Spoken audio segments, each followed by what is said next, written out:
have you been? You just graduated. Congrats. Thanks. Good. It's funny because it's like you have all this buildup of everything leading up to it, and then it's happening and you're running around, and then all of a sudden it's like the night before I realized like everything I had planned to do, about 50% of it I actually forgot to do. Mm. But then it's all over and it was just like, okay, it's done. Now what? I haven't watched the video of your speech yet, but do you feel like it went well? Yeah. It's funny because I was sitting there and all of a sudden it's like leading up to me doing it, and I was like, cool, so I don't want to do this anymore. Right? It's enough stress just getting through the day, let alone having to be like on the spot. Right. Yeah. So I'm like, oh, I could just, get up and walk off the stage. But no, it went really good. And I didn't like I have issues sometimes with my speech too, like I'll stutter. And so I was really self-conscious about that. And I think I only really messed up like once or twice where I was like tripping over my own words, but other than that, it did pretty good. So I was happy with it. Yeah, that's pretty normal, I think. I'm the Yeah. same way. Well, good. I'm glad it went mostly well for you then. Thanks. Yeah. So, the big thing that I want to hear from you is just the little couple points that you shared with me already from your story, but like however you want to get there is totally up to you. And maybe if you want to just start however far back you want to go, and I'll stop you if I got questions along the way. Sure. Does that sound all Wait. right? Yeah, that's fine. Where do you want me to start? I mean, it's up to you. Wherever you think is whatever sticks out the most. I want to hear. You mentioned that you're adopted, and I guess at least that far back. Yeah. Um, but yeah, go ahead, Jamie Johnson. Here is your story. So, let's see. So, my parents, my biological parents, they were 19 and 17 when they had me. So, they were very young. Um, I mean, they were even so young that after they had me, they went and filed right away when my mom turned 18 for a marriage license, and they were under the impression that once they filed for a marriage license that it meant that they were married. So for about a year, they went around telling everybody that they had gotten married, which was funny because they didn't. And then about a year and a half after they had my sister. They started having I'm pretty typical issues in their relationship, being so young and having two kids right away. Both of my biological parents were raised Jehovah's Witnesses by their families and parents. So when my mom and dad split up, my mom ended up taking my sister and I and running back to Illinois where her older brother lived. Um, she was living with my uncle at the time, and they got to the point where they were kind of just tired of her behavior. She was not really around a lot. She was leaving us there pretty often, and at the time they had four kids of their own. So my uncle pretty much gave her an ultimatum and told her that my sister and I could stay, but she needed to go. Hmm. So it's kind of weird. When I was 12, I had sprained my neck and I had passed out in the middle of an x-ray, was at this like little Hodink town emergency room.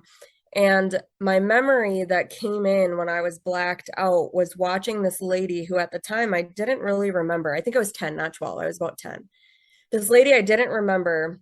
And I remember I was sitting and I remembered the house. It was my uncle's house. And I was watching this lady get ready and like throw stuff in bags from all over the room. And I remember like being blacked out, but still feeling this like confusion and this loss feeling. And it wasn't until my mom later on in life had explained to me what happened. That's actually the night that my uncle had kicked her out. And so I was laying on the couch would have been almost 3 at the time, or would have been 3, and just watching her pack all of her stuff and leave. Wow. So like a repressed memory that came out later on during when you were blacked out here, you're saying? Yeah, yeah. So it was weird because it took me a long time before I said anything, that memory had always just like stuck with me because part of me knew what it was, but at the same time I had been given a different story. Mm, So anyway, so my uncle had this couple that were friends of his, and they had for a long time been trying to adopt. And they would get kids for a little bit, and they were looking for more than one. They didn't just want one kid, they wanted siblings. So they originally had a set of three siblings that they had for multiple months, and then something happened, their mom took them back and it fell through. mm, So my uncle had it in his head when he kicked my mom out, he had apparently already brought up with her this situation and how she might want to start considering giving us up. And she right away pushed him away from the idea. But then when he kicked her out, it kind of left her at that point with no choice. She was living out of her car. She was working as like a waitress. My adopted dad was back in Arizona. He was doing his own, 19, 20-year-old nonsense. Um, so she kind of felt like she was out of options.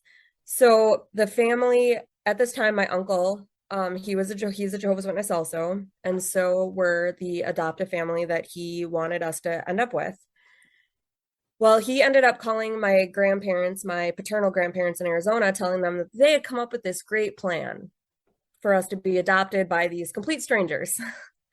So my grandparents freaked out, ran out, grabbed us, brought us back to Arizona. mm. They went through every family member that they could on their side trying to find us a home and someone that was under their requirements, which would be a Jehovah's Witness and someone in the family. Unfortunately, that didn't work out. And so they started going back over the possibility of having this family that lived in they lived in Illinois at the time, adopt us. So they had this couple come down about twice, two or three times, I believe, and met us, and that would be Bob and Lori. Um, it's kind of funny because I remember the whole time them prepping us for the adoption, telling us, this is your new mom and dad. And I think the issue was that by the time I was going through all of that with them, I was 4. I wasn't a toddler anymore, and I was starting to understand what was going on to the point where every time somebody would say that, those aren't my parents. Mm. So everyone kind of was under this impression that that feeling that I had at the time would just wear off, I'd readjust, and it would be fine. So the problem with the couple that adopted us was that they had a lot of their own trauma and issues and family upbringing that they were still sorting through. And even as a couple, they really didn't have a very, what I would refer to as a stable relationship. So I think that a lot of it was to them, they were going to adopt these kids and that they were going to be a family and that was just going to fix everything. So my sister, she's always been a little bit, especially when she was younger, kind of more on the just going with the flow kind of end of things. So she was okay with the whole situation. Okay, this is my mom and dad, whatever, this is what it is. How old was she? She is a year and a half younger than me. So I was about 4.5, almost 5 when we finally moved to Wisconsin, which they ended up having to move from Illinois to Wisconsin for some legal stuff. I really don't know much about it. But we moved to Wisconsin right around the time I was 4.5. So she would have just been turning 3.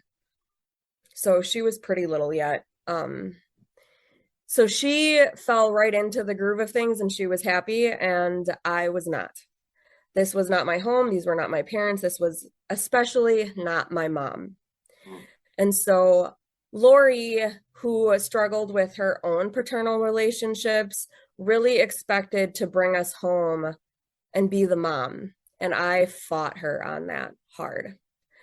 I would call her mom, but I would regularly remind her that she wasn't my mom. And as much as a part of me feels bad about that, at the same time, I was 4.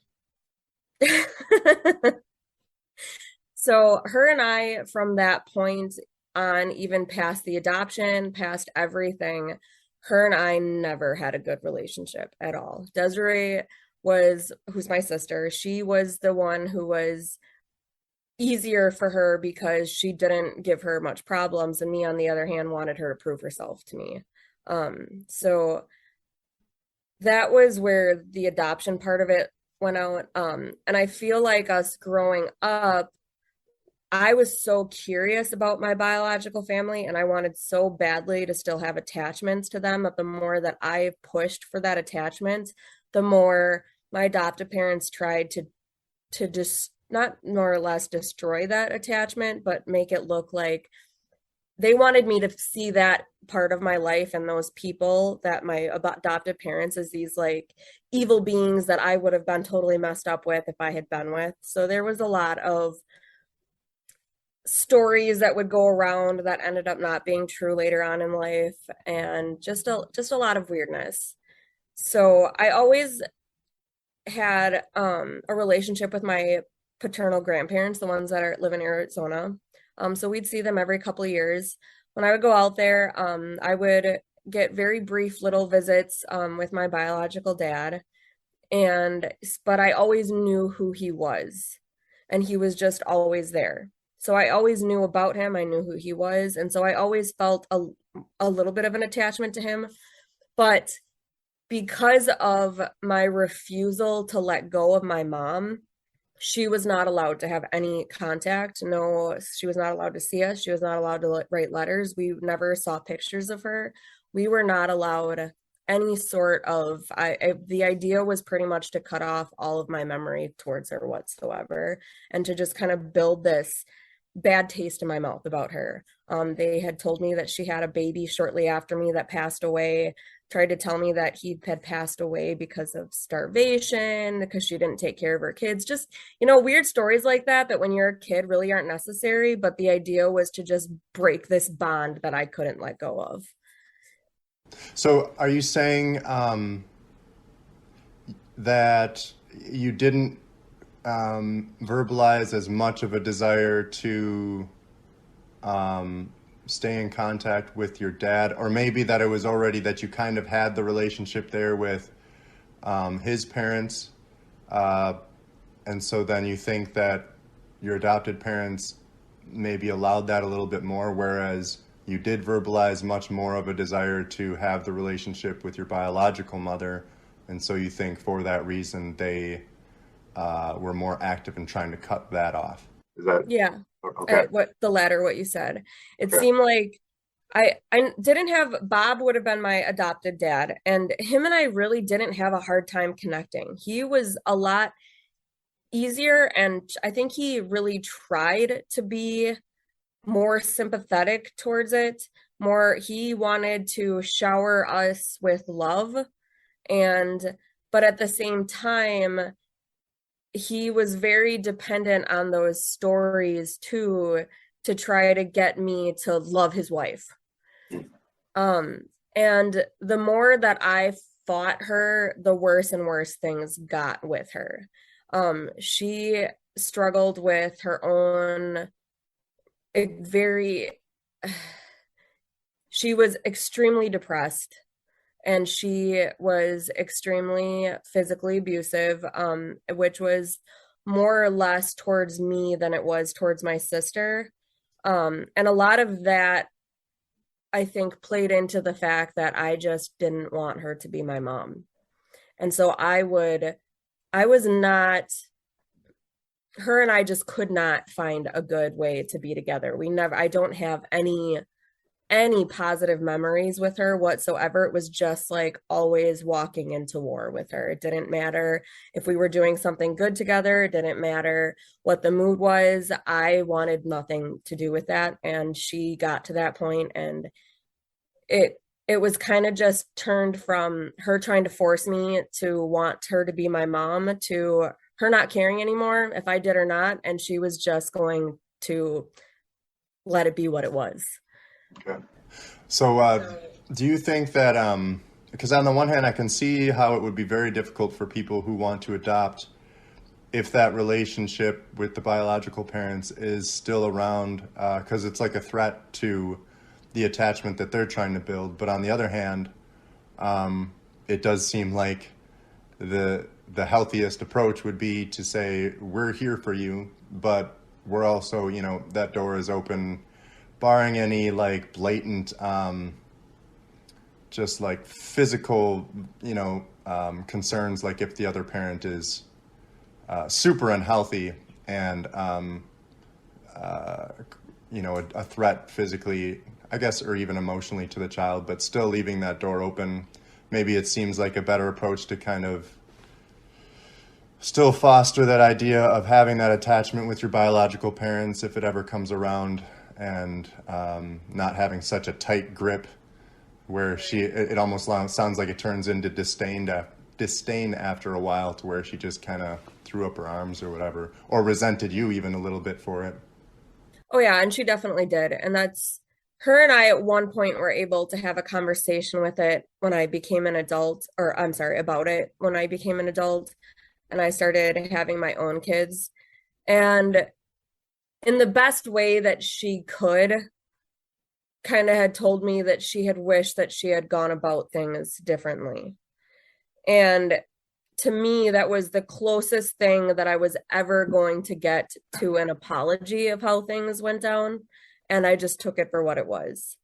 Unfortunately for them, though, they never had any handle on things financially. They were constantly getting their houses foreclosed on and their cars seized. And it was just like, it was living in this chaos of what we were just constantly told was going to be a better life, was going to be a better life, was going to be a better life.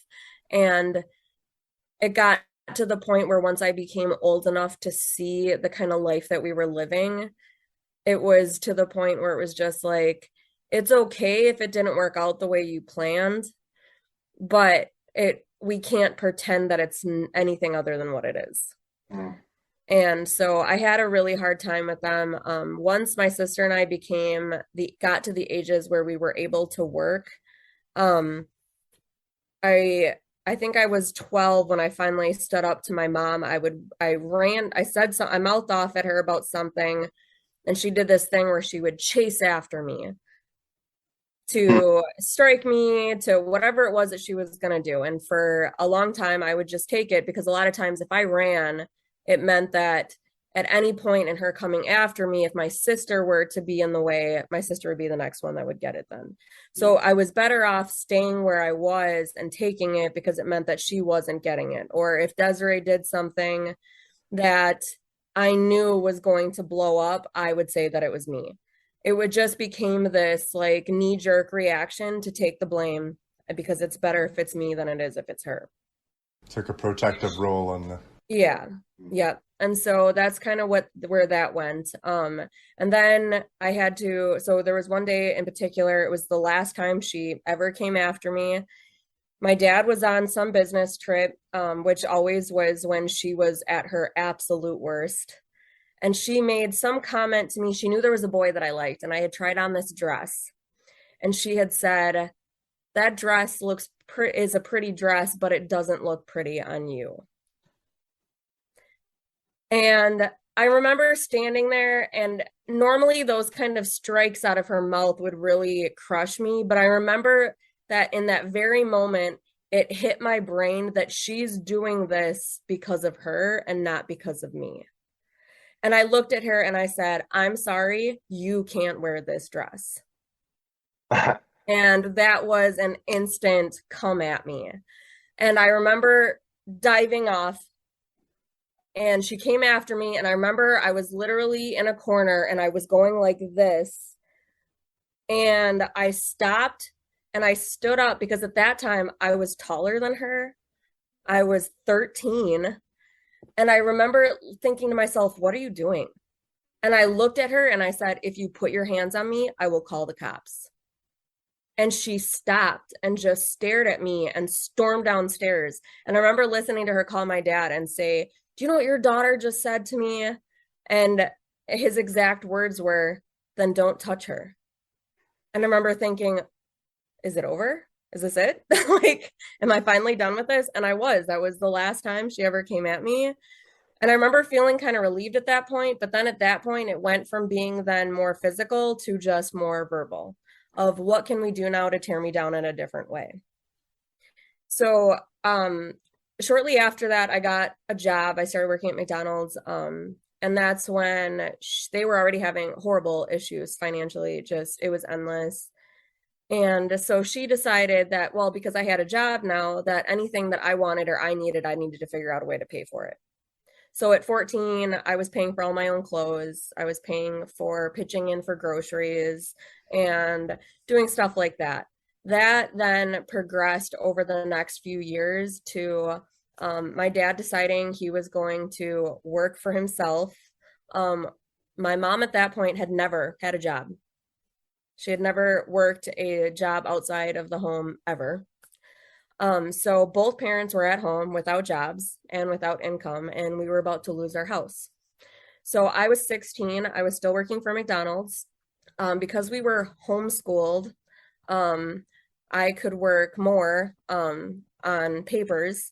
So I got two jobs that were cash jobs. One was a nanny job that I worked, and then one was something was a cleaning job for apartment buildings. And then I was working at McDonald's. So I was working 60 to 70 hours a week. My sister was working about 30 to 50 hours a week. And we were paying for the mortgage, paying for their pets, buying the groceries, paying all the bills, and taking care of everything while they sat at home. My sister 14 never, and what? at 14 and 12? Yeah, I started working at 14, and then when I started working full time, I was 16. Okay. My sister then would have been just going into working. She started working at Taco Bell right when she turned 14 also. So yeah, I would have been 16 and she would have been 14. So I think we split it up where she would pay for most of the groceries because she was the one that could tolerate my mom and go to the store with her. And I was the one that would just write checks for everything else. So the electric bill, the mortgage, anything that we needed, that kind of stuff that I didn't actually have to deal with them in person, that's what we would do. During that whole time, then we were also Jehovah's Witnesses because that was the requirement of our adoption, was that the family that adopted us were Jehovah's Witnesses. So I don't know how much you know about Jehovah's Witnesses. Before we get into that, Yeah. there's a couple things that I don't want to forget that I just want to Yeah, that absolutely. stuck Go out to ahead. me. One of the things that stuck out is early on you mentioned that your adopted parents thought that by adopting you two that would like help some of the problems that they were experiencing in their lives, and I think that that's a really common mentality for so many different struggles that we have, to make these outer superficial changes, and thinking like the example that I like is people who are struggling with addiction, like maybe alcoholism or something. They might move into a different house or even move into a different city or state, thinking that a change of scenery will somehow fix the problem. But then the expression that I really, really like is, no matter where you go, you take you with you. So you can make any outer physical changes, you can make any outer locational changes, or add something into your life, this outer change. But at the end of the day, you still have you with you, and you still have whatever inner demons or dragons inside of you that you haven't addressed, and those are still there. So I think that's just something really important for all of us to remember, that until you take a look inside and look at yourself under a microscope, and I always use the analogy of piggy banks. Empty out your piggy bank of all the negative emotion and all those deposits that have been put in through the years. Nothing's going to change. You have to address those inner demons. So that was one thing that really stuck out. And then to that point, I had a somewhat of a similar experience with the mother of my nearly 3-year-old, Hazel. When I first met her, I was introduced to her two other children as daddy. And, I had just met her kids, and even that was more rushed than I felt comfortable with. I think that it's important to have some type of established relationship if you're dating with children, so that the kids don't just see like a bunch of different partners passing through, and it's like all this instability. So right out the gate, she introduced me to them as dad, and her 5-year-old son was, I could tell that he was just absolutely confused. He said to me, "So you're my daddy now?" And then showed pictures of the previous boyfriend, and was really confused by that. But the thing that really stuck out to me was one time we were hanging out in the living room, and he had a lighter, which first of all, just for a 5-year-old, be playing with a lighter is strange. Right. But he was like ripping up little pieces of paper and cardboard and kindling and putting them in this candle holder and lighting fires. And I had a conversation with her, and I said, "Hey, I don't know that that's a healthy play activity for him to be doing. And, if this keeps up, he's going to burn up his school someday or something." And so I tried to be as loving in that confrontation as I could. But then there was another experience we had where it was only about a month later, we were going to exchange, to pick up her kids from one of their dads.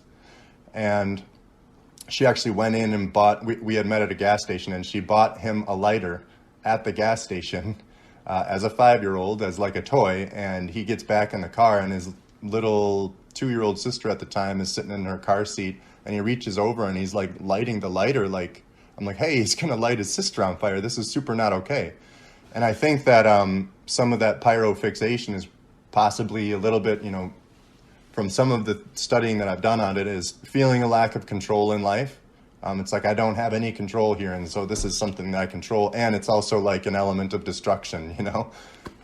So there's these super negative coping mechanisms that can come from that really destructive style of parenting, of trying to replace someone's biological parents with someone else on a whim like that, as if it means nothing to the child. And you said by already at 4 years old, you were able to make that distinction, and maybe it didn't seem like to the adults like you knew what was going on, but for you could sense it to the point where you even had this repressed memory of when your mom was leaving, and kind of feeling that this was a permanent, this was a major life-changing event that was happening, even though they probably didn't spell it out for you that way. So I found that to be just really striking. Kids are super resilient, but also they internalize a lot of that trauma more so than maybe we recognize. And just trying to replace someone's parents forever is not okay. A child has a piece of their parents in their heart, and vice versa. And to not respect that is destructive to the child. To try and foster the relationship as much as possible is actually what we should be trying to do. And then just the last thing with what you just said toward the end there about how much responsibility you and your sister had to take on at such a young age to basically support, you said the mortgage and the bills. That's a foreign concept to me, and probably to many people. I'm not saying everyone. I'm sure many people can relate with that.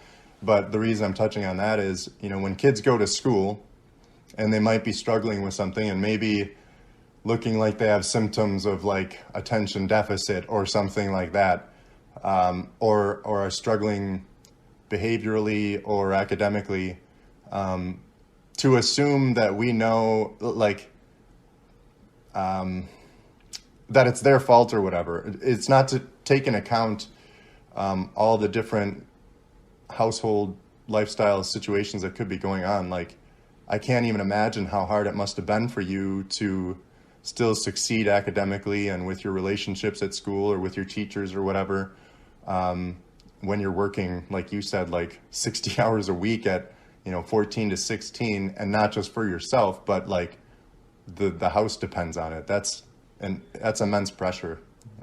Yeah, and I think it would have been, I would have had a different idea on it if it had been more they were doing their best and we were contributing. But it wasn't that. It was, this is our lifestyle and this is what we've decided. And one thing that you have to know is that my adopted dad, he is not a dumb man by any means. He is an engineer. He is I mean, he has multiple degrees. He is a very smart man. He was very capable of making I mean, getting jobs anywhere he wanted.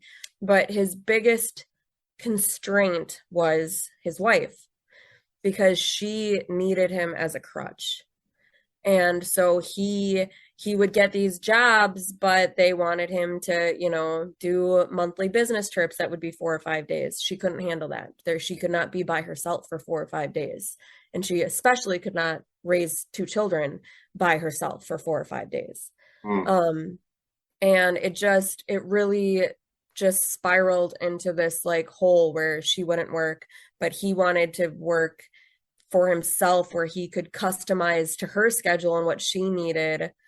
And it just fell apart. It really did. And I think that's another important point too, is it so many times in marriage, people can lose themselves and lose their own independence.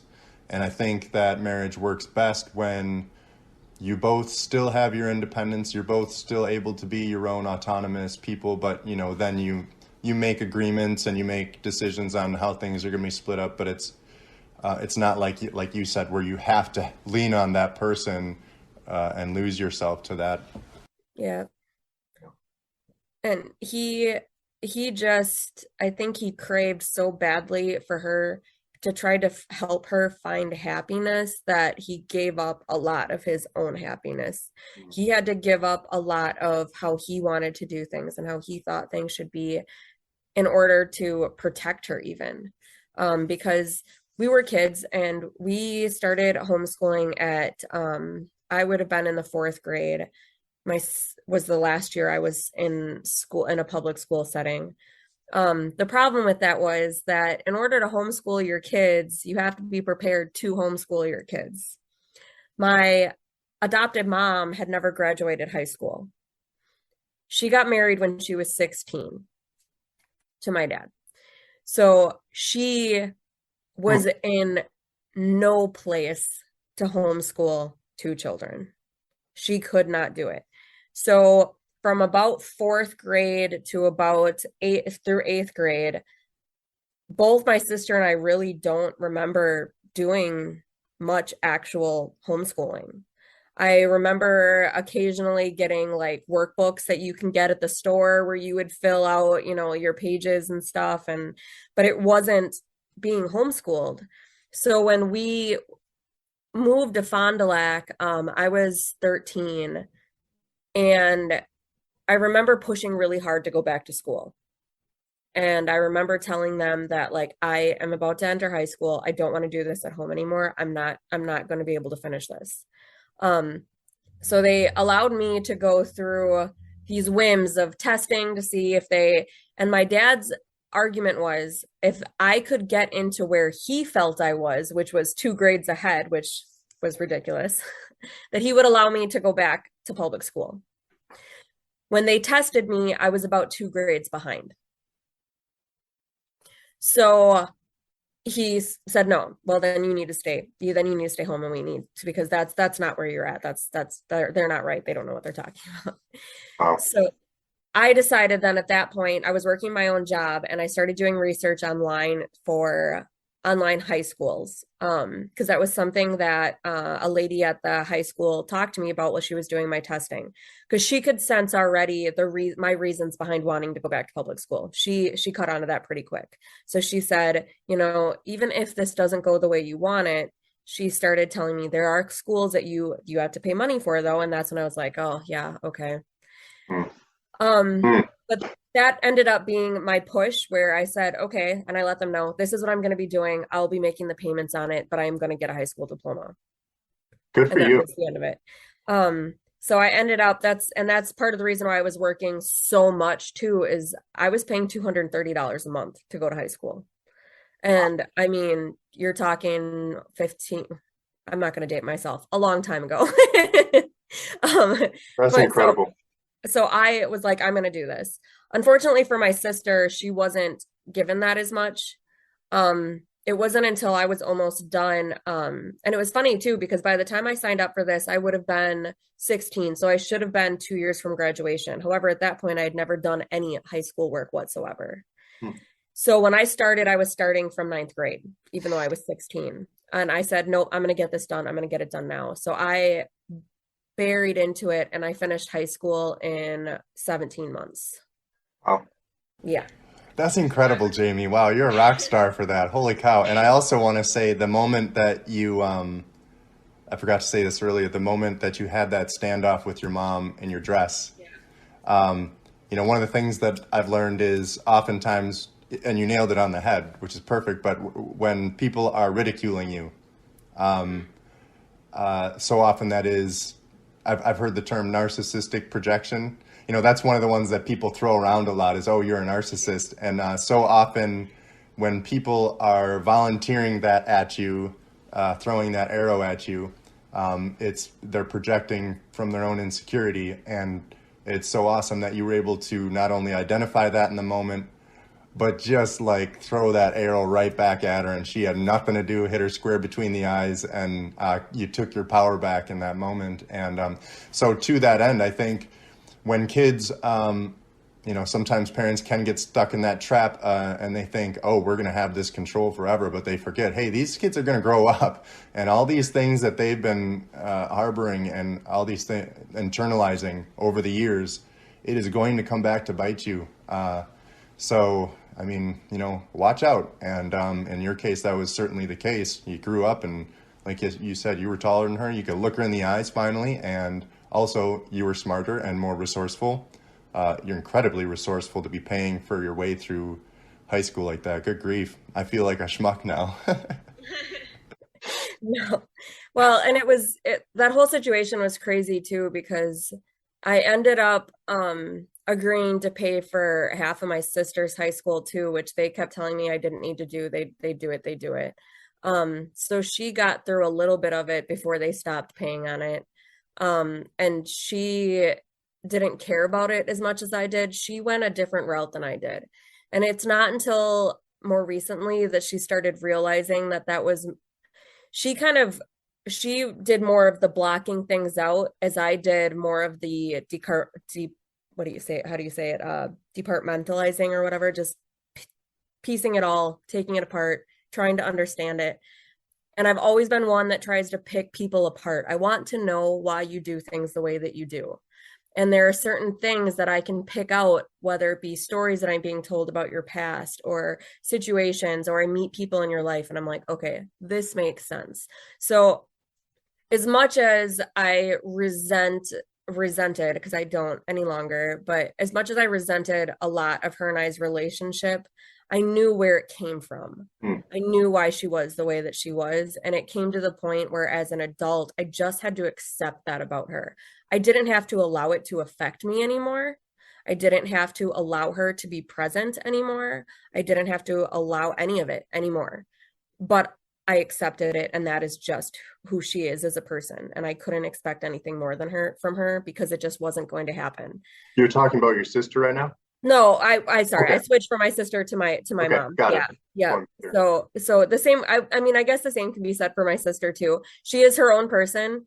She dealt with everything that we were going through in a different way. So my way was I wanted to be good. And I was raised to believe that if you made the right choices and you made the right decisions and you did all of the right things, that that's how your life works out. She was more I'm going to go party, I'm going to have fun, and I'm going to pretend while I'm not there that this is not my life. Well, I think part of it, perhaps, I mean, you said that early on, you just kind of had a better handle on the truth because of maybe how old you were when things went down and you had a little bit more of a grasp on that. So I'm not saying that's all of it, but maybe some of it is she just didn't have as firm a grasp on what the truth was. And maybe that's why she chose to cope in the way that she did, to just kind of block it out, or maybe just didn't even really have any kind of thumb on the pulse as to what was going on. It was just kind of a subconscious, just going along for the ride kind of a thing. Yeah, because even now she admits that she doesn't remember anything about growing up. That she'll remember like bits and pieces of when we were hanging out at friends' houses, which was very rare, which became more and more rare as we at a certain point we weren't allowed to have friends over anymore because things would happen when friends were there. And obviously, kids talk, they run home and they tell their parents. Mm-hmm. Um, the thing with Jehovah's Witnesses, though, is that a lot of those big, dirty little details and things don't come out to the light very often. So their way of doing things is we can't tell you not to report them, but our beliefs are you stay out of that sort of an eye. So the more and more people started catching on to the things that were going on at our house, the less and less interactions we were allowed to have with people out of the house, which at the time we were only allowed to interact with people that were Jehovah's Witnesses, period, which is very common for Jehovah's Witnesses. They tend to have very little to do with what they call worldly people. So you are supposed to focus on your internal family, which is Jehovah's Witnesses. You're supposed to kind of keep a distance between even blood family that are not Jehovah's Witnesses. You are really supposed to put up this barrier where you are protected from the outside world. So at the time, we were only allowed to spend time with Jehovah's Witnesses. And then when that really started to backfire on them, then that started being limited down to the point that there was one family in particular whose daughter saw a very serious incident between me and my mom. I mean, it was bad. And she went home and told her parents about it, and they confronted my parents and said, we are going to report you. And 3 months later, we moved to Fond du Lac. And so you were out of their house? No, they moved. My dad got conveniently several months after that threat. Oh, I see. Telling this family they were going to start seeing counselors, blah, blah, blah, moved us 2 hours away. So you were feeling that sheltering away from people to protect the lie, basically, or all the abuse, not only in your immediate family situation, but you're saying, just kind of the toxic culture of, you feel that of the Jehovah's Witness in general, of kind of keeping it all in the family so that there's no danger of, outside influence seeping in. And then your adoptive parents went so far as to move away to protect and shelter. It started with the homeschooling that started creeping in Right. when they would find out that we ate somebody's birthday treat while we were at school, which is a no-no. They would get, the teachers at school would obviously start getting irritated about all the days that we would miss from whether there was an incident at home that my mom didn't want me to go to school for the next day, or there was some sort of, Halloween party or Christmas party or Easter party. I mean, all of that. Nope. Then we stayed home. We weren't allowed to be a part of it. And so that just became so weighed down on them that they just said, well, this would be easier if we just homeschooled you then. Then we don't have to worry about what they're teaching you there. We don't have to worry about, anybody trying to peer into what we have going on. And then they shut that off. And then it became, well, you can only hang out and spend time with people at the Kingdom Hall, which is church. You can only spend time with people at the Kingdom Hall. But then when those people start noticing things too, well, now you're only allowed to go to their house. They can't come to our house. And then that was limited because then she needed us there when he wasn't there, when my dad wasn't there. So then that wasn't allowed very much either, because if he was working or he wasn't home, then we needed to be there to ground her. She could not be alone. And so it really just kind of kept trifecting to this until we turned 14, and now we can go get jobs, and now we're loose cannons. And for my sister, it didn't go well for her. She had a rough time in her teenage years. And for me, it was more or less trying to be the opposite. I was determined not to end up like them. So I buried myself in the Kingdom Hall. I buried myself in Kingdom Hall work, trying to prove that I was this good person and that I wasn't like them. And it really just kind of, it spiraled to a point. Yeah. Sounds like you had several layers to break through. That even when you broke through one, there was still another one that maybe you weren't aware of at first. Yeah. Okay. So I think once I turned 16, I got this overconfidence that I was like ready to be an adult. because I was doing adult things. I was paying mortgages and bills. I was going to work 60 or 70 hours a week. I had graduated from high school. So I had this false confidence in myself that I was just ready for being an adult. Which then led me into starting a completely inappropriate relationship with I was 16 with a 31-year-old man, which my parents knew about and really had not much that they could say about it because I was paying all of their bills. I was graduated from high school. I was doing all of the right things. So there really wasn't much they could say about it. And it really just, even now, makes me look back and think as many things as I did right, I still was never prepared for what it was that I was supposed to be doing. I never got to be a kid. I skipped right from being a kid to being like thrown into adulthood and like winging it. So, as proud as I am of how far I've come with all of that, I definitely took the hard road when it comes to that. And like you said, I just graduated at 32. So, I mean, better late than never, but it's still a complete working process of trying to just work through everything that still is unresolved.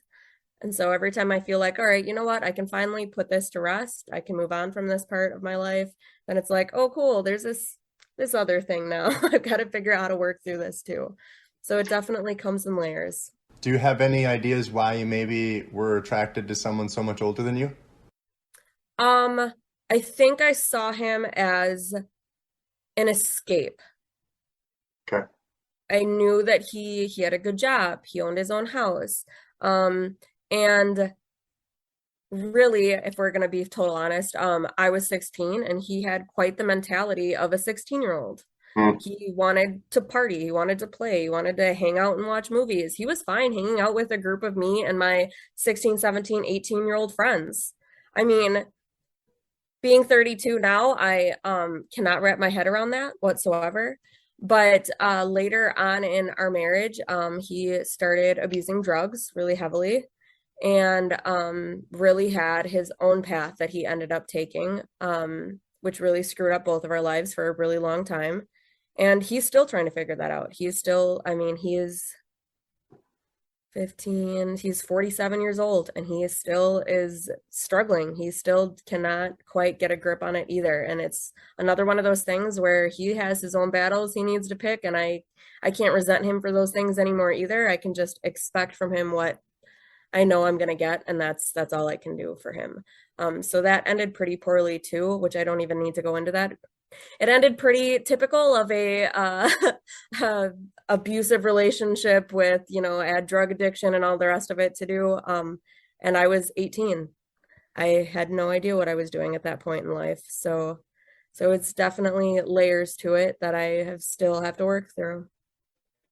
Okay. All right. Sounds like maybe he was looking for outer things to fix his inner demons as well. Absolutely. Yeah. Yeah, he had always talked about how he had always been his dream that he would have a son, and he would always make jokes that whenever he would see himself with a son, he would never really see himself with a woman because he never really had a successful relationship. So it was pretty interesting to me when we did get married. When we got married, I was already pregnant with our son. And it was pretty interesting to me to see how easy it was for him to let our relationship go so that he could do his thing, but then still try very hardly to hold on to our son, which now that our son is turning 14 or just turned 14, his son is really having to start seeing him for what he is also, which is a struggle at times too. So he's got his own demons to bear, and my son is trying very hard to work through that also. And all I can do is provide what I feel is a stable situation, and he has to work through his own stuff on his own time. Yeah. Okay.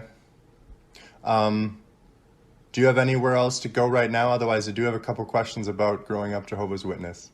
No, go for it. The main one would be, so what do they believe happens when you die? Jehovah's Witnesses believe that you just die.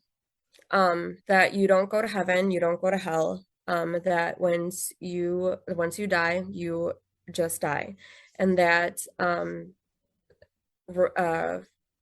Armageddon will come, and at that point, God will decide then who the righteous were, and they will be resurrected to fill the earth, and that anyone who was not, or seen as, evil or unfaithful will not be resurrected and will stay dead.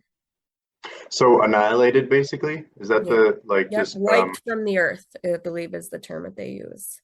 okay, interesting.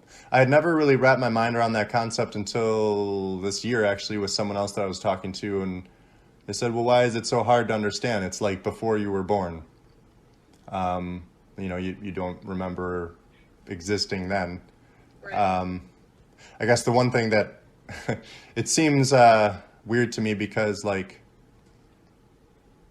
if God made us in the image of Himself, and if we're so precious as He says that we are,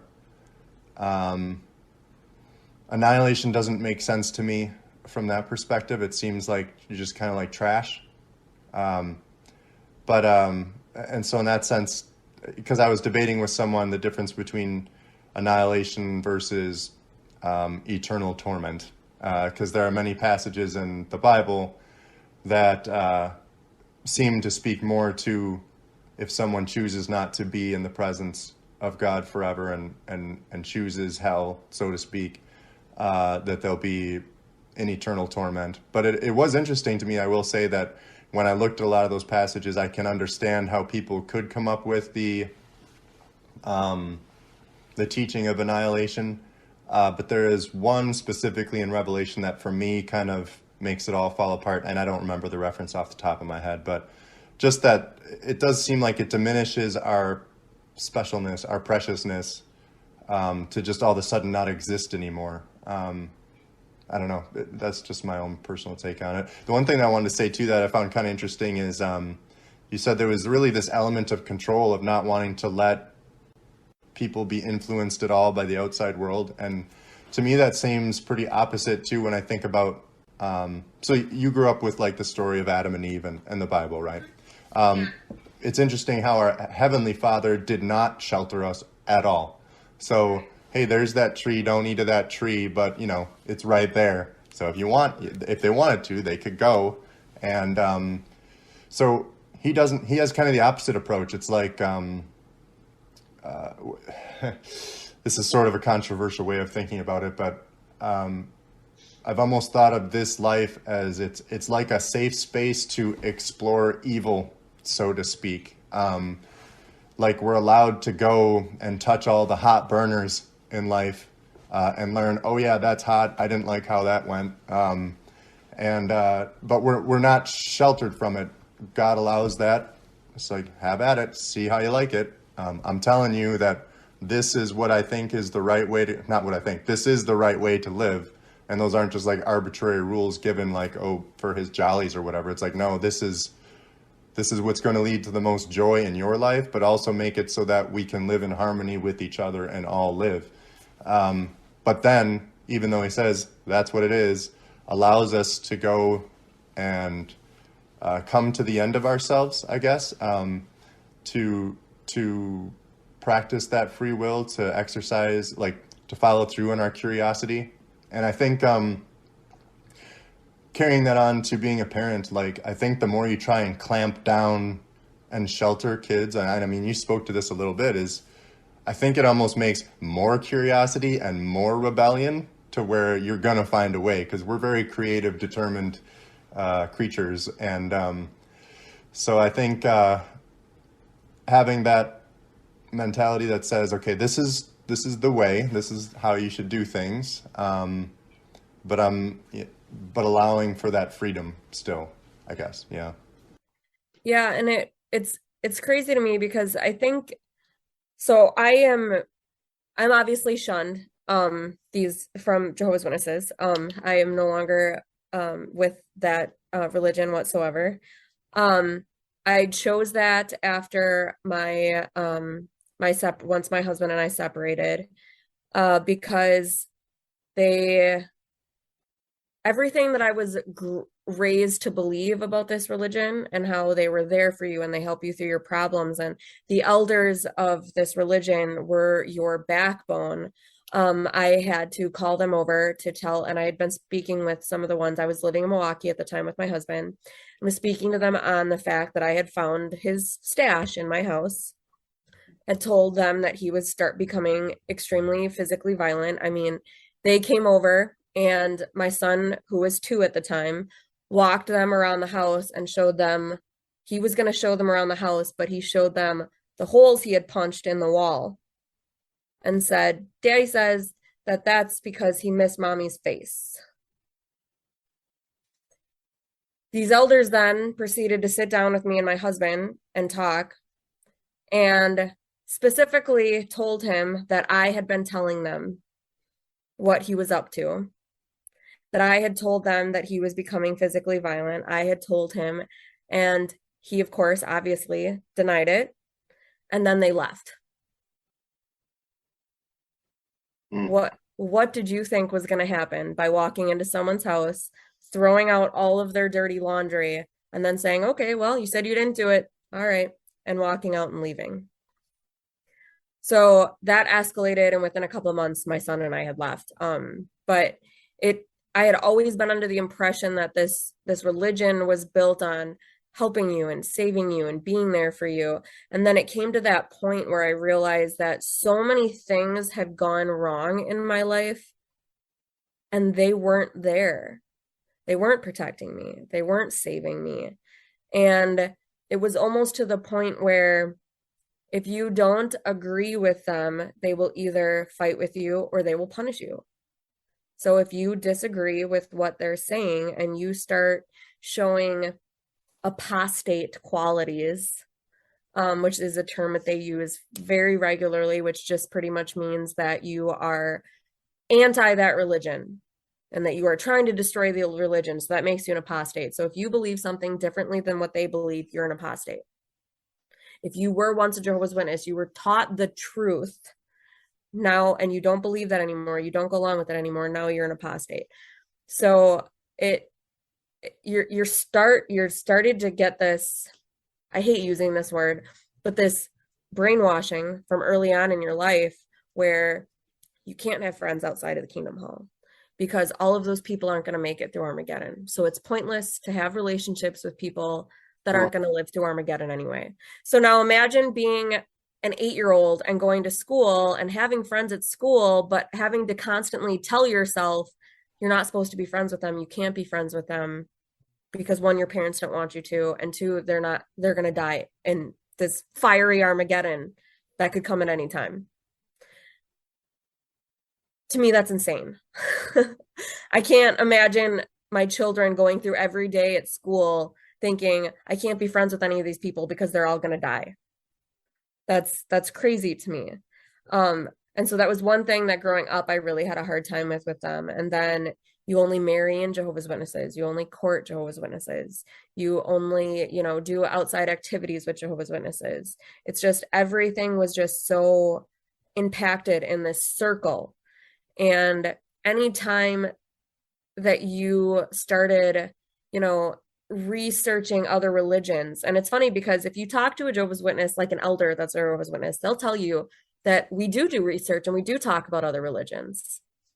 But the information that you're given about other religion is information that was written by Jehovah's Witnesses on other religions. Right. So you're not actually learning about other religions. You're learning about what they're giving you to learn about the other religions. The books that you're given are all from Jehovah's Witnesses. They have their version of the Bible that was translated.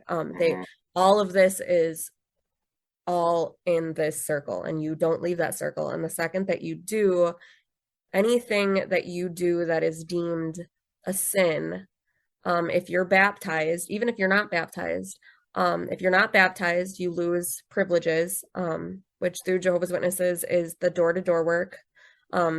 They do question and answer things through at the Kingdom Hall, where you study, like do a Bible study where they ask questions and you raise your hand, you give your answers. You are not allowed to do that.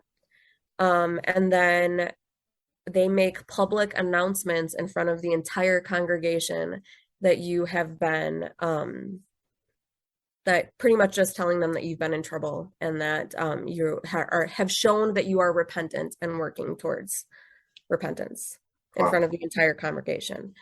So now imagine having that aired out when you're 15 in front of the entire church because you made some stupid mistake at 15 at a football game with a bunch of your friends and made out with a boy.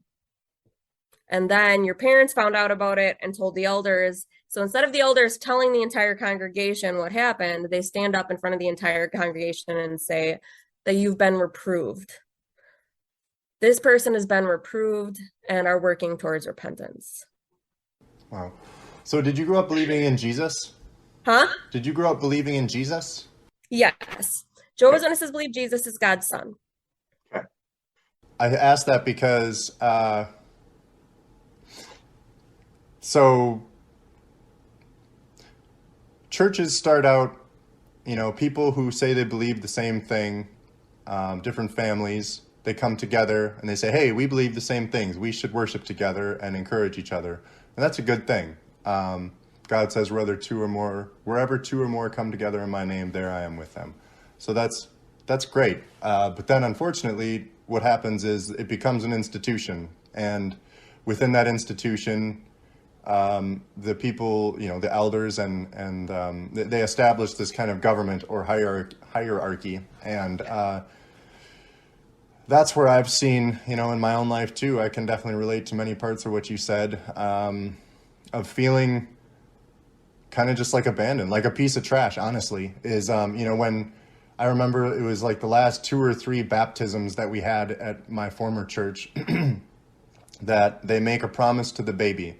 So the baptism starts out as between the parents and the child, and but then the pastor opens it up to the congregation and they make this actual vow that they're going to support the child. And when I was going through what I felt to be spiritual abuse at my church, I had a friend who committed suicide, and I felt compelled to, when he wrote his note and put it out on Facebook, I could relate with many parts of his note with some of the battles that he was going through as a family. He went through a divorce and then felt depressed, and now his mental health was being used against him to keep him from his kids, was essentially it.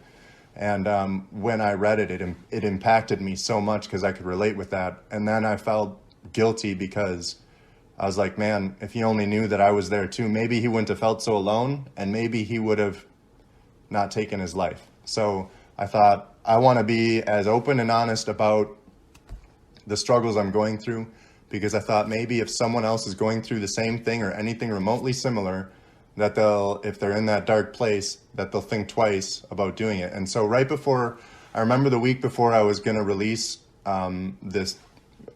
my story online, and I was really second guessing myself and spent a lot of time in prayer. And I knew, and my dad even said to me, you're probably going to lose your kids through this. And I did it anyway. And I thought a lot about like Abraham and Isaac, where God kind of tests Abraham's faith and tells him to sacrifice his son that he'd been looking forward to his whole life. And then God stops him at the last minute and provides a ram in the bushes that then Abraham uses for the sacrifice. But I even thought about that, and I thought, I'm not supposed to put anything else before my faith and before what I feel like is the work that we're supposed to be doing here. And so I went ahead with it, and I told my story, and this pastor and I had an agreement that we were going to talk about some of the questions that I had, because that's another thing too, is like, is it okay to ask questions that you have about your faith? Because as you're growing up, there are many questions that come up as you're reading God's word or from what you're being told. And you alluded to that too. It's like, well,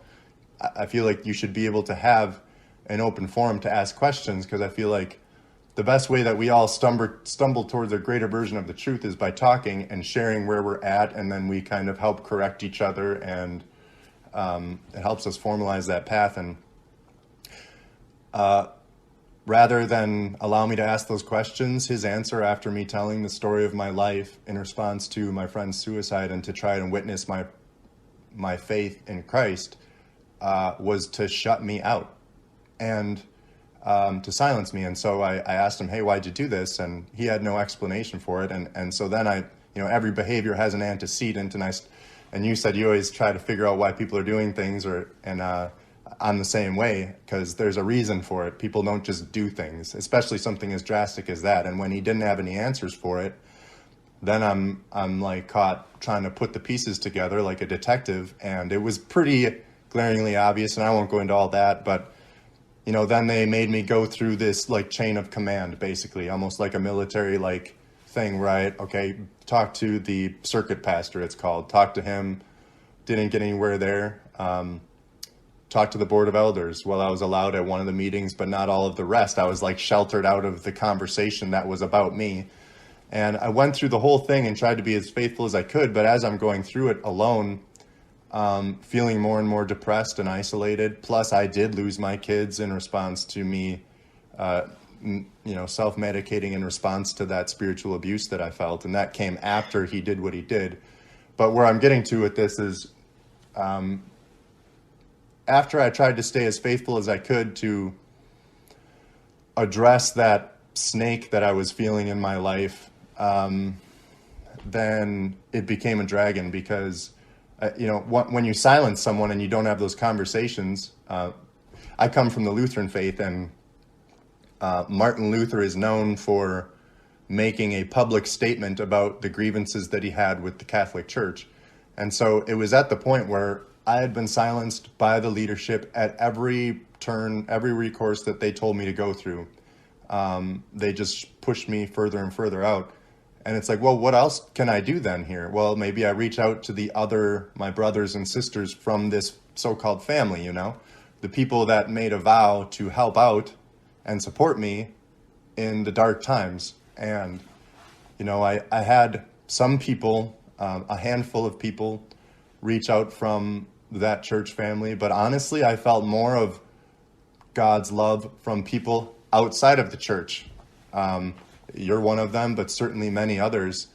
And so I'm thankful for those people, almost even more so than the ones that made this vow to support me in these dark times. I understand that it was easier for people to just kind of cast all the stones at me and blame me for everything, because it's a lot easier to accept that than to accept that maybe there's some corruption deep in the leadership of your church that needs to be addressed. And so it's like I get it, but at the same time, if that's how it works, man, I have a very low trust level in organized religion right now, because I think it's just inevitable that when you have that man-made government or hierarchy within this church institution, that it's going to lead to corruption when you have sinful men that, I guess, and the big thing is you can have sinful leaders as long as they are capable of humility and acknowledging and repenting in the same way. There was so many times that I was dragged into the office, his office, from other people who had accusations or whatever, where I was confronted head on with my sin, much like you're talking about, where it was like this public shaming almost. And there were so many times where I was brought in and repentance was demanded of me. And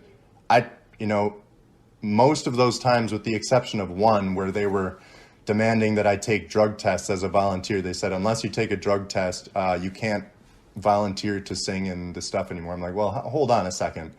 This is setting a precedent. So now that any time that someone has any type of accusation, in that particular situation, I had not even been using. And that's why I was so adamant. I'm like, no, if you want, you can come with me to the recovery meetings that I'm going to, and you can be a direct part of supporting me, but I'm not going to go and take a drug test as a prerequisite for me to volunteer and sing in the church. So I guess I felt like I was demanded that repentance, but when it came time for him to show some humility and step up to the plate and own his sin, he was nowhere to be found. And further, those conversations, they just didn't have the conversations. And that's another thing I've learned is when people refuse to keep talking, that's a defense mechanism too. It's an insecurity projection, much like that narcissistic projection that we talked about earlier. It's because they don't want to face it. So that's why poof, they're gone. They're nowhere to be found anymore. It makes a lot of sense, so. Yeah. And one of the things that Jehovah's Witnesses they really strongly believe in is if you are not, if they feel you are not repentant, then they go through with shunning, which they refer to as being disfellowshipped. Right. And that goes along the same kind of lines, except in this instance, there's for you to be disfellowshipped, it usually takes more of what they would see as a more serious sin. So it can be, premarital sex, it can be, cheating in your marriage, it can be drugs, those kind of pretty major sins. So what they do is they meet with you, and there's usually a group of 3 elders. So they meet with you and the 3 elders, and then those 3 elders meet separately, and they decide if they feel, based off of what you told them in their conversation with you, if they feel that you're actually repentant of your sin or not. Hmm. If you are, then you get reproved, which is where you lose all those privileges I talked about before. If they feel that you are not fully repentant, then you are disfellowshipped. You can come back, but everyone that is a Jehovah's Witness is no longer supposed to speak with you. The only way they need to speak, the only time that they are supposed to speak with you is to encourage you to come to meetings. Thank you for seeing you, or just very like, I'm passing you on the street, cordial conversation. They are not supposed to spend time with you. They are not supposed to meet up with you. They are not supposed to really help you in any way. A lot of them will not have employees that are disfellowshipped. So if you were working with someone who is still a Jehovah's Witness and then you were disfellowshipped, that starts making a really rough working environment. Obviously, I know that just based off of a friend that I had that did that. But that also covers your family. Hmm. To the point where your family, so when I was going through meetings when I first got married, I was pregnant, so it was very clear we had sex before marriage. And so we were going through meetings with the elders, but it had not been decided or not if we were going to be disfellowshipped or reproved. And our wedding day was coming up. The elders that were in the Kingdom Hall that his parents went to and some of my friends went to told all of those people that they were certain that we would be disfellowshipped, so they were not allowed to attend our wedding. But you're getting married. So Shouldn't that his kind of dad like at the make that time, thing right? so his dad was what they call a ministerial servant. So that's one step down from an elder. So they threatened to strip his dad of that if he came. His brother-in-law was an elder, so they were obviously not allowed to be a part of it. The girl who was supposed to be my maid of honor had already kind of been on this sketchy kind of path of messing up and mistakes. So they pretty much threatened her that this could be, her last thing before they strip her of all of her privileges. And then her dad was also an elder, so that could have implications on him if she came. I mean, it really just kind of spiraled into this. We had 3 people that showed up, and all 3 of them were not Jehovah's Witnesses. I don't understand that at all. Because like, how if having, I mean, I believe that sex before marriage is wrong too, according to the Bible. But like, if you're going and getting married, then isn't that rectifying that sin? Like, you're no longer living in unrepentant sin. Shouldn't that be celebrated? Right. Hmm. So the kicker of it was that about a week or 2 later, we finished our meetings with the elders that were in the Kingdom Hall in Milwaukee where we had lived. That's why we decided to carry it out there, because we felt we had too many personal connections with people in the Kingdom Hall in Fond du Lac, and we weren't going to be living in Fond du Lac, so it didn't make sense to us to go through the elders here. So we went through the elders in Milwaukee. We were not disfellowshipped. We were not shunned at that time. We were reproved. So a kingdom hall that wasn't even involved in these meetings or this decision whatsoever had already taken it upon themselves to decide that we were going to be disfellowshipped and to hold all of our family, you know, tell all like Hmm. tell them they weren't allowed to come and that they had already decided this is what was going to happen and that the other elders there will see the same thing. And So you're saying it wasn't as big of a deal in Milwaukee as it was here? right, because No, the people here had grown up with me. okay, okay. Yeah, so they had more personal connections with me. They had more personal connections with my husband at the time. They had seen the mistakes he made growing up. They had seen the mistakes I made growing up, and they held those over our head. You don't escape from that. If you make a mistake, you are always that mistake you made. As much as they Mm, like to preach this, we're so forgiving, they're not though. So you kind of, it's funny because it's almost like a high school situation when I go into a lot of these kingdom halls. And you'll notice because there's always these groups that hang out together. And as growing up, I started figuring out why was such this cliquey atmosphere. And it was the people who never did any wrong and did everything they were always supposed to, and were really known for being these outstanding citizens or these outstanding members of the church. And then you had this other group of people who, were more or less, kind of the risque group that kind of coasted that line and, weren't exactly, full-fledged members. So it was very interesting how it kind of all worked out. But yeah, it's definitely an interesting group. So the couple things there it strike me as, first of all, I was kind of leaning towards there can be this like small town mentality. Is I know that like the very same crime that someone is facing in Fond du Lac County, if it were to happen in Milwaukee County, would be treated much, much differently. And dare I say, in many cases, even dismissed. Whereas it's like they just have bigger fish to fry on a regular basis. You know what I mean? So here it's like sometimes because there isn't as much of it going on, it can make a mountain out of a molehill. So that's one thing that I've definitely noticed is like a small town or small church mentality. But also, when what you're talking about is almost like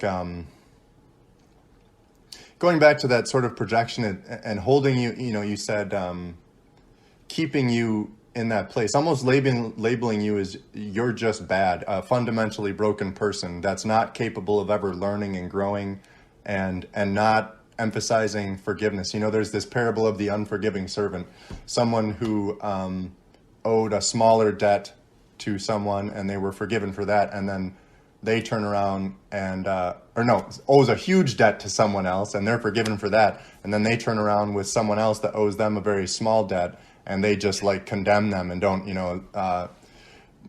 throw the book at them. And for us, we've been forgiven of being wretched sinners and deserving death. And so then who are we to not forgive other people for some little thing that they've done against us? And I'm not saying that any sin is little, but at the same time, like, we're supposed to be forgiving creatures. And I know it's hard for us to forget, but I think when people are locked into that mentality, or they want to keep you, label you forever, oh, you did that and you're always that.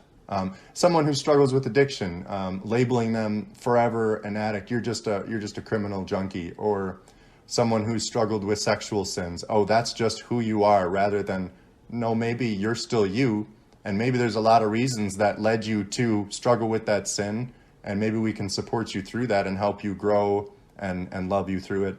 And then the other thing, that just tying it back to, like Jesus in his day with his church, the Pharisees despised when he would go out into the homes of what they would consider unsavory folk, and he'd meet them where they're at and have one-on-one interactions with them. And that was just a foreign concept to the church in his day, of meeting these fundamentally broken people where they're at and trying to reach them, going outside of the church walls to reach those apostates or whatever, but that's exactly what one of my favorite verses, Acts verses 1:8 says to do is to go out into all the ends of the earth and witness to all people, not just the people who've been blessed to be born into families with the truth, but especially those who were born into darkness and were born into broken families. Like, those are the people that were supposed to be the hands and feet of Christ to go and reach. So if we get into a place where it's more about protecting our good old boys club or keeping the white picket fence and not allowing any of that dirt to come in, and if there is dirt within our church, cast that out, because we want to keep this, what we've got right here. If it gets to that point, it's an abusive, toxic culture. Yeah. And what was crazy to me is they pride themselves so much in their door-to-door work and their Bible study, and they're bringing new people in.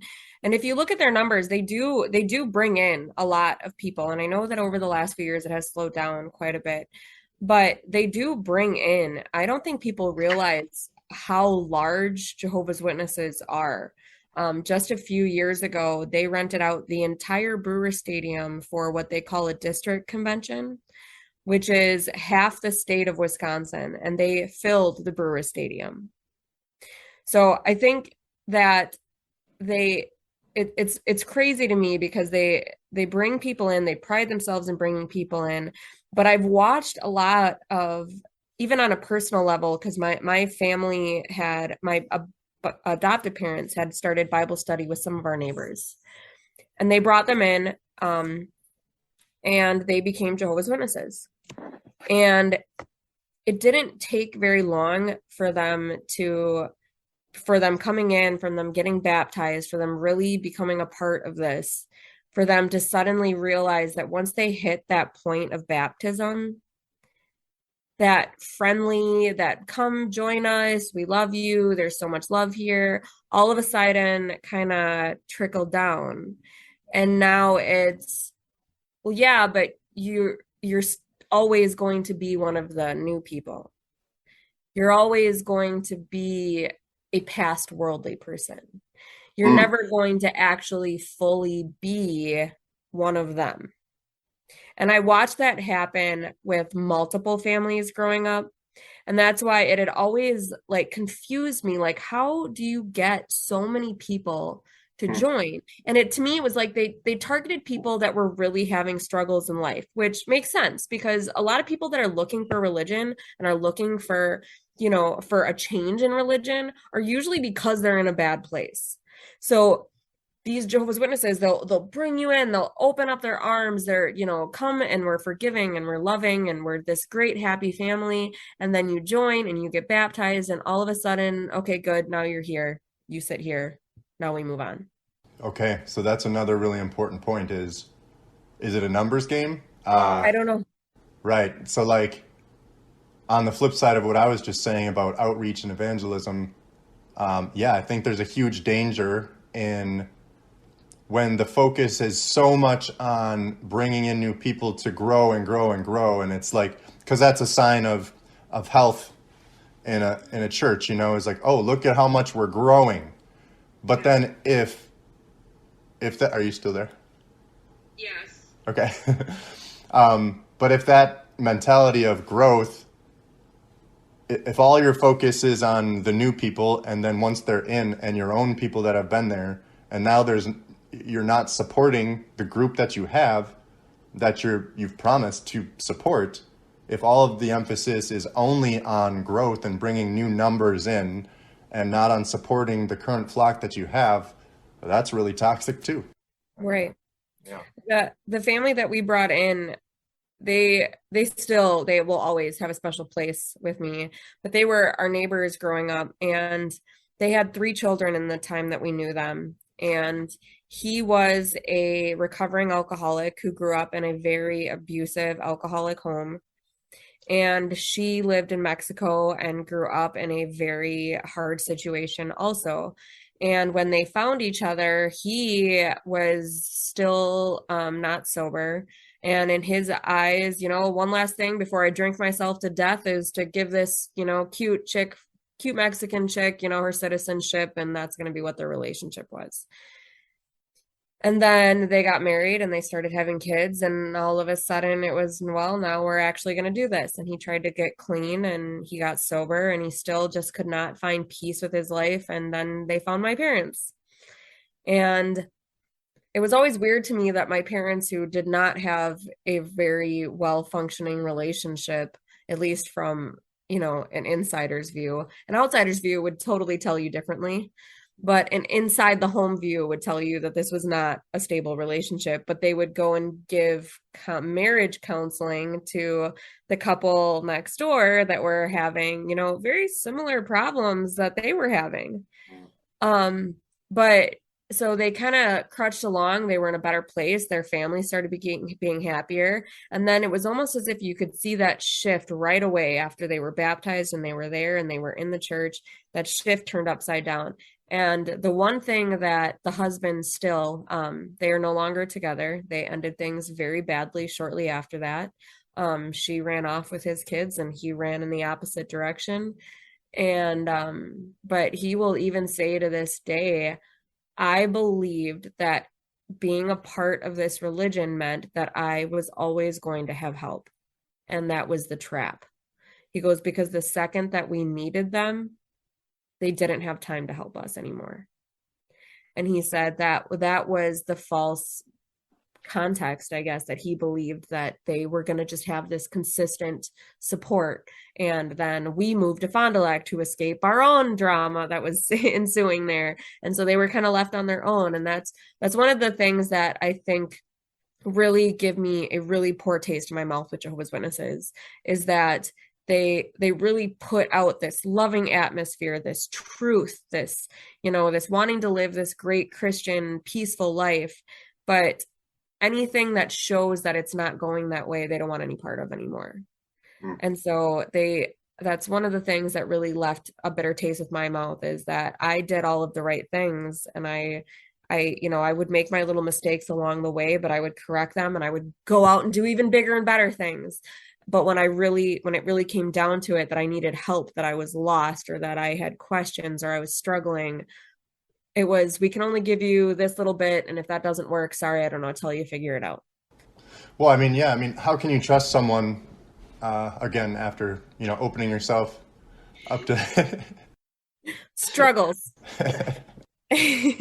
How can you trust someone again if you've opened yourself up to them and they don't follow through? It's like faith without action is dead. If you don't follow through on what you say you're going to do for someone, I can say I love you all day long, but if I don't actually follow through with my action and show that, it means nothing, And also, I think it can lead to a mindset of deception where you're too afraid to even be open and honest about your shortcomings, because I'm not going to get any support and I might even be shunned, Right.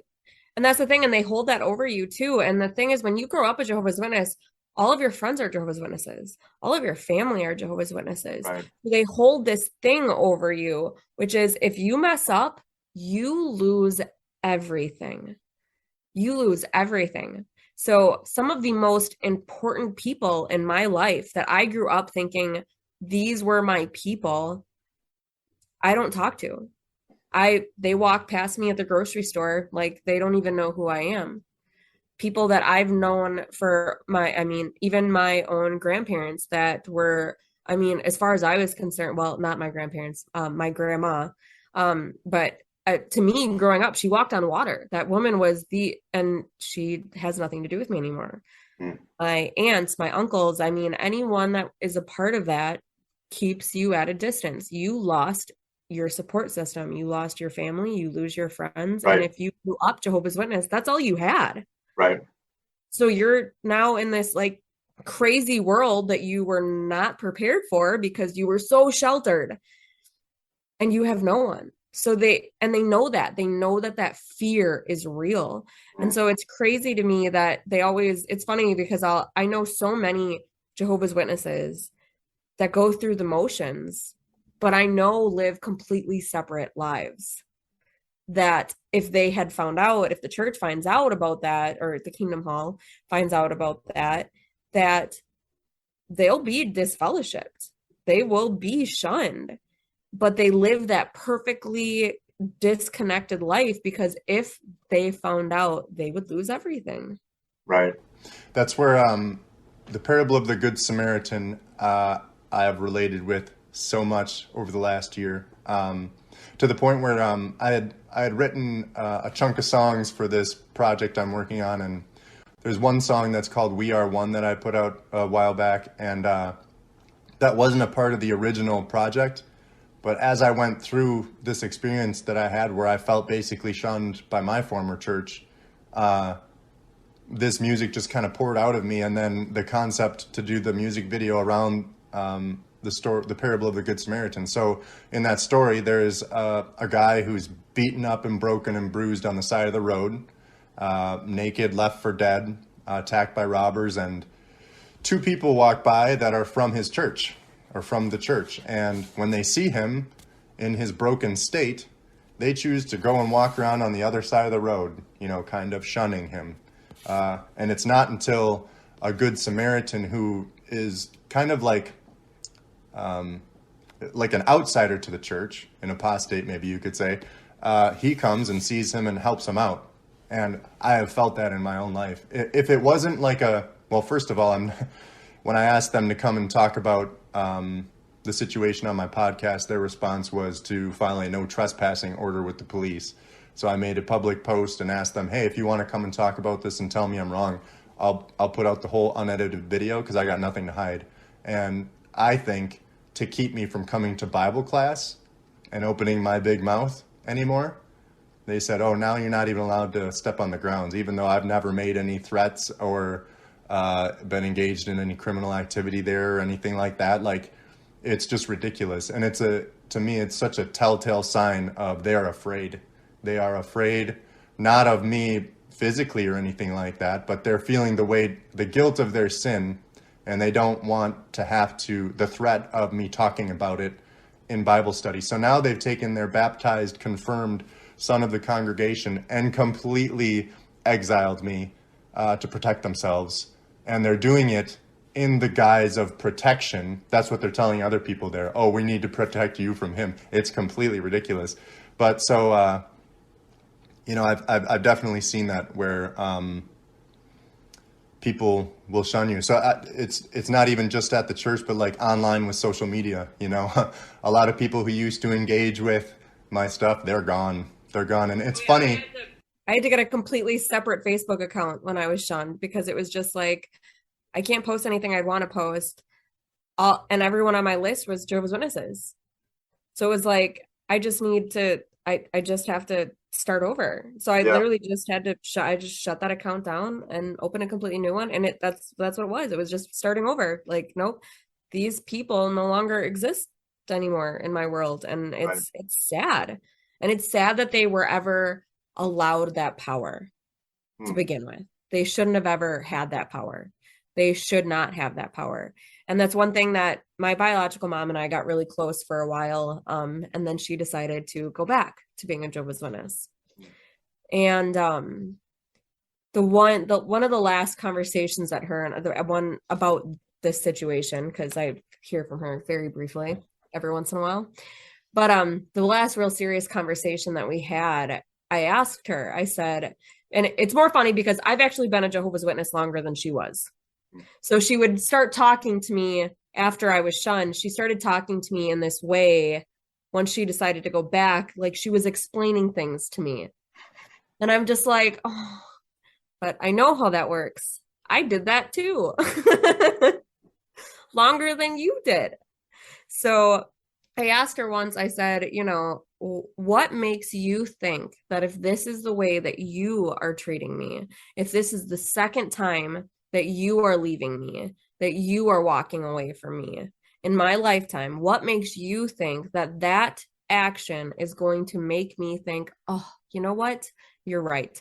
I'm messing up here. I'm going to come back and do everything the way you want. Maybe it's because I am stubborn as all get out, but that is not the way to get me to want to come back to a religion. I want a religion that's going to welcome me, and when I make mistakes is going to be there to encourage me to do better. I don't want one that's going to say, you made a mistake, get out, let us know when you fixed yourself, and then beg us to come back. Because for Jehovah's Witnesses to come back, I would have to appear at every single Kingdom Hall event. I would have to have regular meetings with the elders at a minimum of 6 months before they decide to even entertain allowing me to come back. It reminds me of the story of the prodigal son. So, That's what they base their ideas off of. well, except that's opposite of it, because while the son was a long way off, the father welcomed him and ran to him with open arms. So that's a completely different mindset.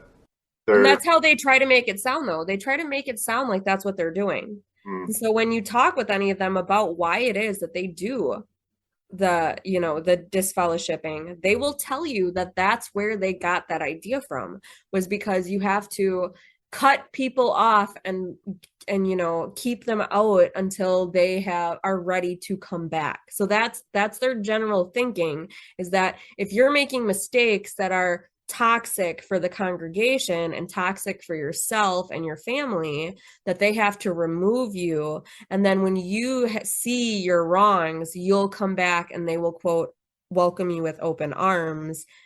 But really, it's more or less proving that to them that, okay, I'm not going to do this again, I'm really, really sorry.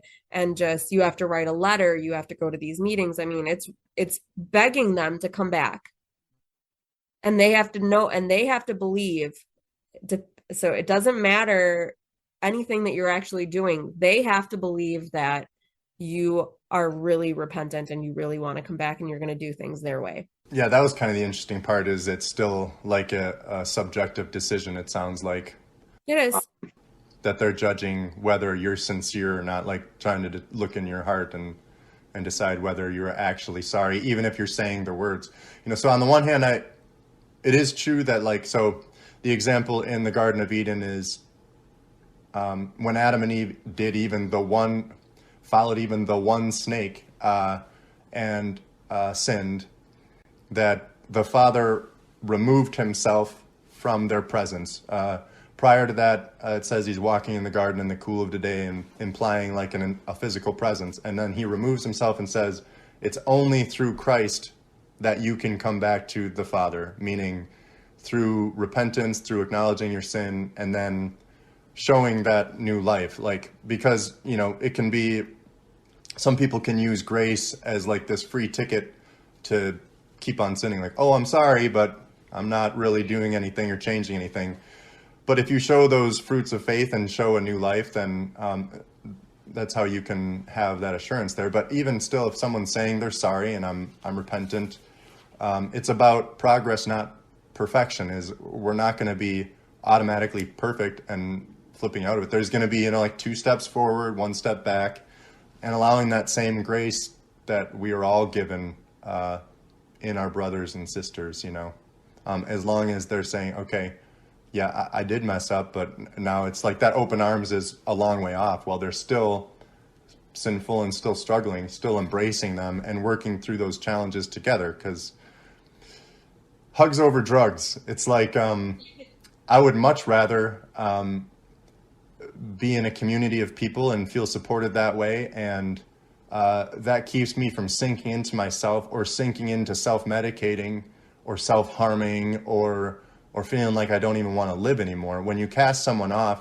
and label them as just broken, and you don't give them any grace at all, it's going to lead them to sink further into themselves. So it's about building each other up, building community and unity, and acknowledging that we're all sinners, we're all wretched, we're all equally deserving of it. And I think just the hypocrisy of, if you're demanding it of the people, if the leadership is demanding that new life and that humility in the people that they're serving, but then not acknowledging and owning their own sin, that's definitely not a place that I trust personally to be a part of. The pastors that inspire me the most are the ones that speak softly and are humble and say, look, I'm your pastor, I'm your leader, I'm your priest, whatever, but I am a very flawed human being, and acknowledging those sins along the way. And there's nothing wrong with that. In fact, it's a really good model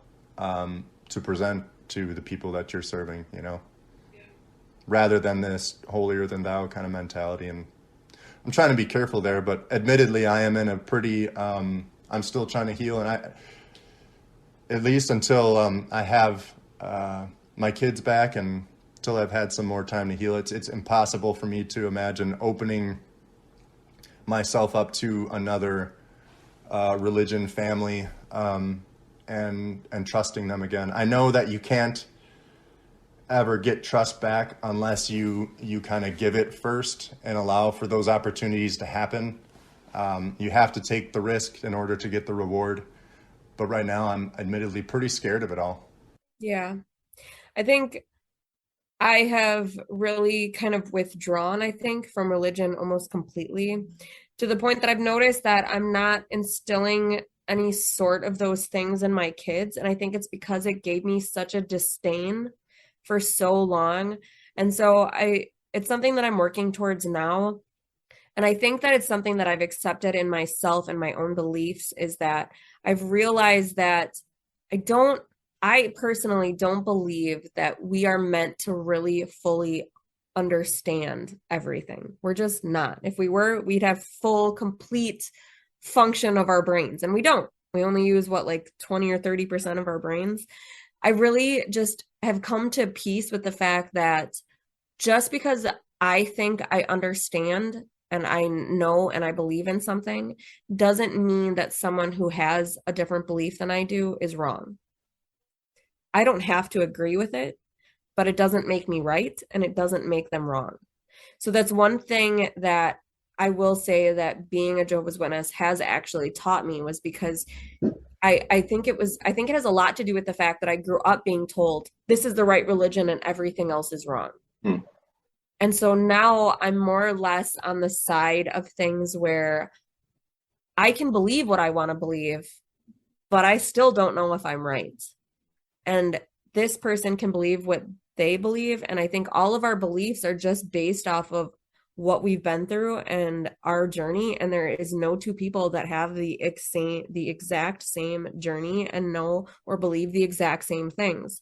So to me, it would be hard to have or be a part of an organized religion when in reality, you're not going to find hundreds of people that are all going to completely agree on the exact same path. Hmm. And so I think that that's something that I've accepted, where I'm okay, hearing from or hearing about other people's beliefs. And I am always open to, telling me why you believe that. What made you decide that that's your belief? What scripture spoke to you that this is why you think that direction? Or what science makes you believe that this is not something. So all of those things make sense to me. I'd like to know why people believe in the different things that they believe in, but I totally believe that life, it's actually in my speech, that life gives you a little bit of good stuff and a little bit of bad stuff. And the reason that that is set up so perfectly is if everything went well all of the time, we wouldn't learn anything. So if you didn't have failures, if you didn't trip over things, you'd never know what to walk around and what to avoid, how to heal. You need those struggles in order to learn what not to do. And so as much as I've beat myself up about, past decisions, and whether it be in my marriage or things I probably could have done differently growing up with my relationships, I'm okay with all of those things because it's put me right where I am right now. And I'm at peace with where I am right now. It's not where I would like to have been. It's not where I saw myself.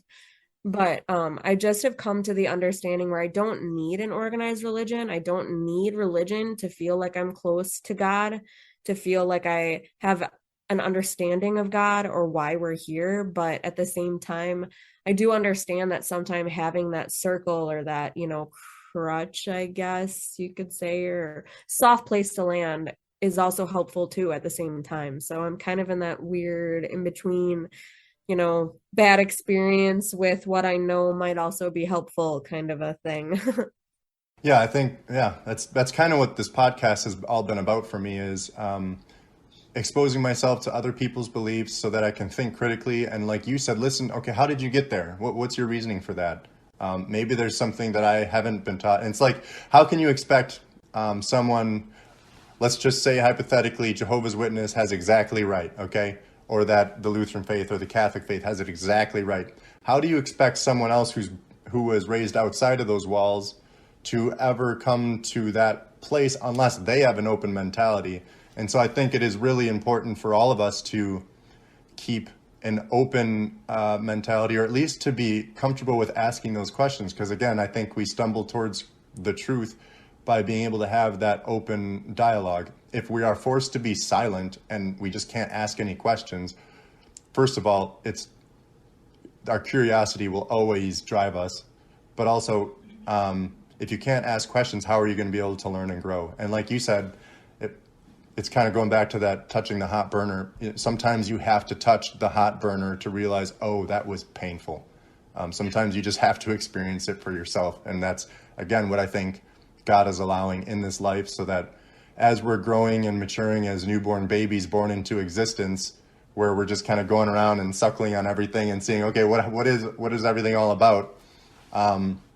He's giving us that space to have all those experiences so that we grow from those experiences. And typically what you were just kind of alluding to is you don't tend to make the same mistakes in adulthood as you did in your youth. You might make some new mistakes, but we are capable of learning. So yeah, I think we have about like 10-ish minutes left. Is there anything you would like to kind of wrap up, either your story or anything else with here? No, but if you want to ask me about anything else, you're welcome. One thing I'm curious about is just so do you mentioned you do talk to your biological mom from time to time? She likes to involve herself in dramatic things that are happening. That's about it. So if like in the spring, my son was in the hospital and was admitted at Children's for a few days. So then I randomly heard from her then. A cousin of mine was having some issues, so she randomly called me about that. So it's really more or less if I can do something for her or she wants to just kind of feel like she's still involved in things, I'll kind of hear from her. But it's more or less like a text message, like, oh, I heard, your son's in the hospital. Tell him I said, I love him and I hope he feels better. And it's like, he doesn't even remember who you are anymore. Yeah, that's hard. So yeah, yeah, that whole relationship is a lot harder based on the fact that I grew up with this like feeling like I had this big, huge missing piece. Like imagining that, because I couldn't remember what my mom looked like. I couldn't really remember much about her at all. So like there would be these random ladies that would move into the church and I would be like, oh, well, what if that's my mom? And I'd start like imagining that she like was going to come and save me and take me. And then I turned 18 and I got in contact with my mom and it was just like everything just made sense. I had this huge missing piece back and we were so close. We talked every single day. I mean, it was like finding like the complete meaning of like, oh my gosh, this lady explains everything about me. Like it just made sense. Like this is where I come from. We are so similar. It's insane. And then the habits that were from, of why she wasn't able to take care of us in the first place and why she struggled to take care of her other two children that she had after us all started kind of resurfacing and making itself apparent up until the point where she finally removed herself again. And that's still a really touchy and hard subject for me because it infuriates me to no belief. And it's one of those things that I know for a fact I am not healed from, and it's going to take me a long time as a mother and a parent to understand how you do that to your child. Not once, but twice. And knowing everything that I just told you and still make those decisions anyway. And so, yeah, I do hear from her. And she'll even, end it with, okay, I love you. And it falls flat. Like you said, you can't have words without actions, and her actions speak volumes and always have. So fool me once. Yeah. But just it's for my peace and my sanity, I have to let it go. And it was hard for a while. I even had to remove her other two daughters because even though they are also not Jehovah's Witnesses, she still lives a completely normal relationship with them. She still spends time with them. She still does things with them. She still comments on their Facebook pictures. She's still there for them. But for whatever reason, my sister and I are completely different because we were once Jehovah's Witnesses and now we're shunned. So now it's a different dynamic then. Mm. So it's a pretty frustrating situation. I've allowed my other two sisters to come back because I realized I can't punish them for her mistakes. Mm. And she still regularly makes the same mistakes with them where she'll get in this mood and tell them, nope, I need to stop spending time with you guys, because you're worldly and this and that. And then she doesn't stand by it very long. So they do that with me. They'll send me messages and be like, oh, I know why you're mad at mom now. I understand. And then, 2 weeks later, they're getting coffee together and taking selfies. And it's just like, yeah, okay. Yeah. So, Well, I think it's really great that you had left that door open. And I guess I just want to wrap it up by saying I'm really thankful that you took time out to share everything you did today. And I had no idea about I'm inspired by how resilient you've been and how persistent you've been and how creative you've been in finding a way. I think many people would have given up or chosen a different path. And yeah, thank you so much. Like I said, it kind of made me feel like a schmuck earlier. But I mean, I know we definitely all have our own different challenges. We all have our different stories. But yours is very, very inspiring. And I think it will be for many other people out there who maybe can relate to parts of your story. So thank you for sharing that. And, I guess we'll see what develops down the road with these various relationships in your life. But it sounds like you're in a much better place, and that even though you're healing, you found strength through that process. And I hope that for both of us, one of the things that I want to kind of leave with is, even though we've experienced maybe the abuse or misinterpretations, or just seen like people not represent God or the church the way it should be, that it's not turning us off from still having faith, from still believing in God and in Jesus and in the life to come, and being able to differentiate people's sin from God's master plan. And I think that's a really important thing to remember too, is to not just all lump it into one big ball and throw it all in the trash, to keep that door open and to keep exploring. So, yeah. I agree. So anyway, thanks again. No And problem. we'll keep talking, and I'll keep praying for you. And I humbly ask the same. Yes, absolutely. Goodness. So you said I feel like a schmuck. I'm like, well, all of my drama has more or less been like in the past and I've gotten a handle on it. You're living in it right now. So don't feel that way because you've got your battle right now. I lived through mine and you will live through yours. I try to remind myself all the time when things feel like super heavy, there's a reason for it. I may not understand what it is right now, but it will eventually make sense. This too shall pass. Yeah.